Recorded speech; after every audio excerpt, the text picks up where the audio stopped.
de Energía del Colegio de Ingenieros Industriales de Madrid. Rafael, muy buenas. Hola Marta, buenas tardes.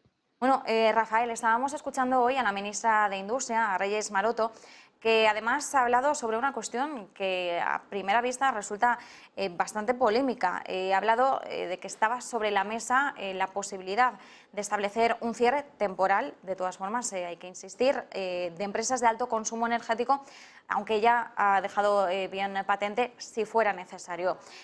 Rafa, ¿crees que sería posible que España podría llegar a la situación de que realmente hubiera que establecer ese cierre temporal? ¿A qué empresas afectaría y cuáles serían las principales implicaciones?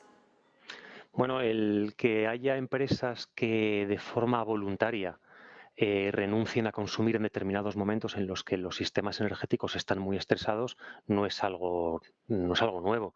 Desde hace muchísimos años, hasta el año 2020, en España estuvo funcionando lo que se llama servicio de interrumpibilidad.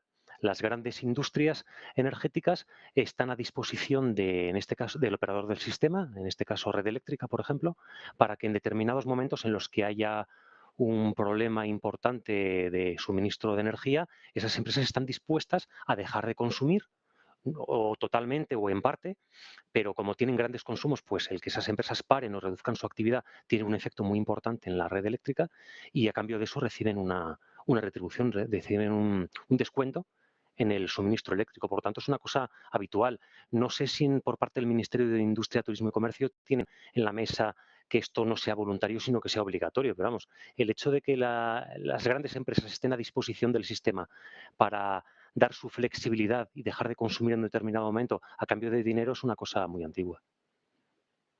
Rafael, decías, no sé hasta qué punto va a ser una imposición, ¿no?, a las empresas, es decir, que pierda ese aspecto voluntario. Al menos lo que sí vemos es que lo que se considera es la posibilidad de obligar a las empresas, es decir, de que sea un mandato directo del gobierno y que en ese momento se vean obligadas a interrumpir ese proceso. Entonces, lo que nos dices es, esto ya existía de forma voluntaria, ahora la cuestión sería ¿qué es lo que ocurre, por tanto, si se obliga? Además, la ministra ha dejado claro que se apoyaría a esas empresas, es decir, se les ofrecería ayuda económica en caso de que se les tuviese que imponer esa obligación. Sí, pues puede ser algo, lo que puede ser el mecanismo de interrumpibilidad o algo parecido. Tradicionalmente, las empresas estaban ansiosas de participar en estos mecanismos de interrumpibilidad porque se les hacía un descuento bastante importante en su factura a cambio de simplemente estar disponibles para dejar de funcionar. Este descuento se les hacía efectivo independientemente de que tuvieran que dejar de funcionar o no.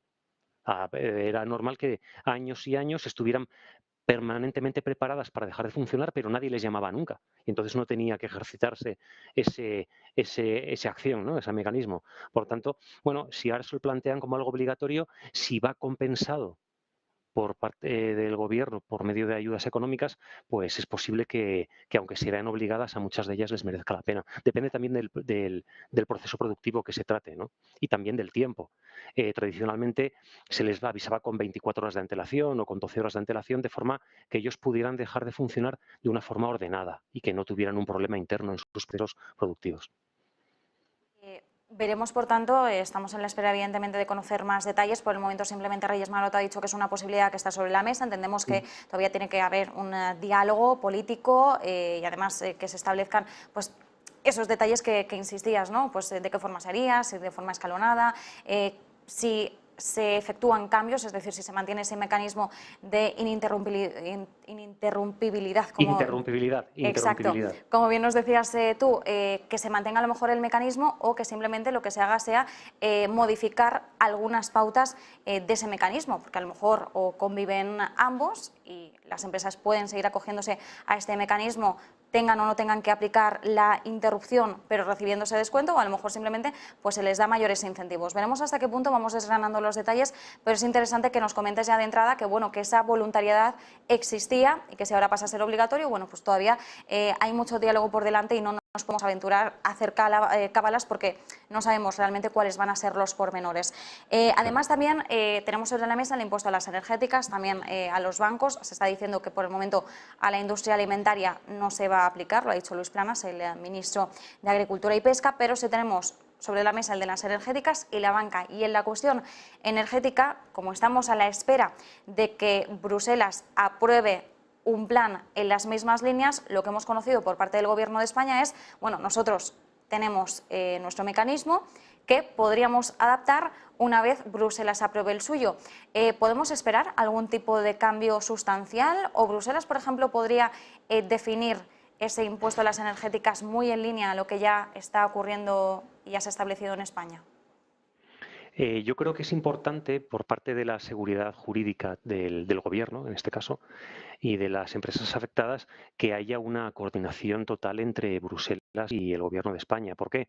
Porque en función de cómo se establezca ese impuesto, puede haber dudas sobre, por ejemplo, su inconstitucionalidad o no. El hecho de que ese impuesto sea una derivada de una normativa de rango de la Unión Europea le puede dar robustez a la hora de implantar esas medidas y que luego no sean recurridas ante los tribunales. Eso número uno.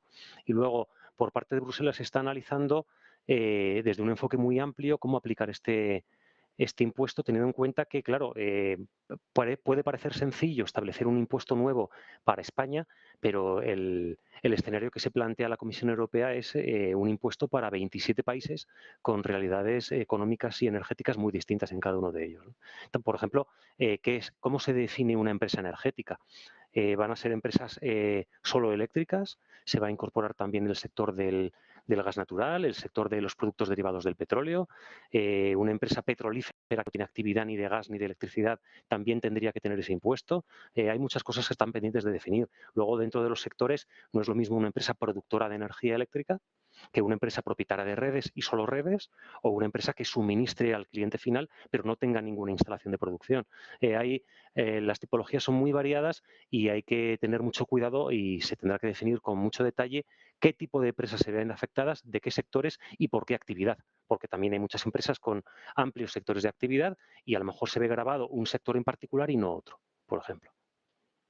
Por tanto, importante lo que decías. Además, bien sabemos, Bruselas no lo tiene fácil, es lo que decías, ¿no? Una cosa es que se establezca un impuesto en España y otra cosa que haya un acuerdo entre todos los países con todas las realidades tan distintas que tenemos. Por un lado, pues las economías del sur frente a las economías del norte, pero es que además tenemos que tener en cuenta que no es la misma realidad a la que se enfrenta España este invierno que la realidad a la que se van a enfrentar países tan dependientes del gas ruso como es el caso de Alemania.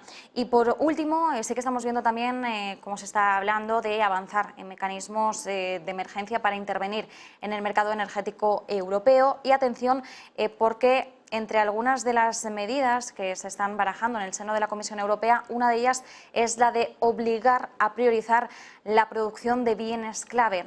¿Cuál crees que puede ser la aplicación y las consecuencias de esta medida? Y sobre todo, pues entiendo que ocurre lo mismo. Al final también va a haber que establecer las distintas realidades económicas de cada uno de los países, pero también va a haber que delimitar muy bien y definir qué tipo de bienes son clave, cuáles son más prescindibles.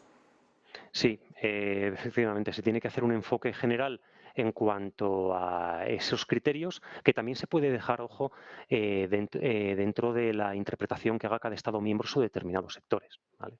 Habrá determinados países que puedan tener una prioridad en un determinado sector y otros que le den más prioridad a otro. Depende de la estructura industrial, sobre todo de cada uno. Tengamos en cuenta que aquí, sobre todo, es la industria la que es la gran consumidora de energía, ¿no?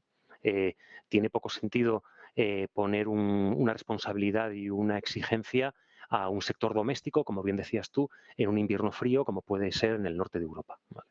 Parece más lógico actuar sobre pequeños, sobre pocos puntos de consumo, pero que representan grandes volúmenes. Por ejemplo, imaginemos un alto horno o una gran industria, ¿no?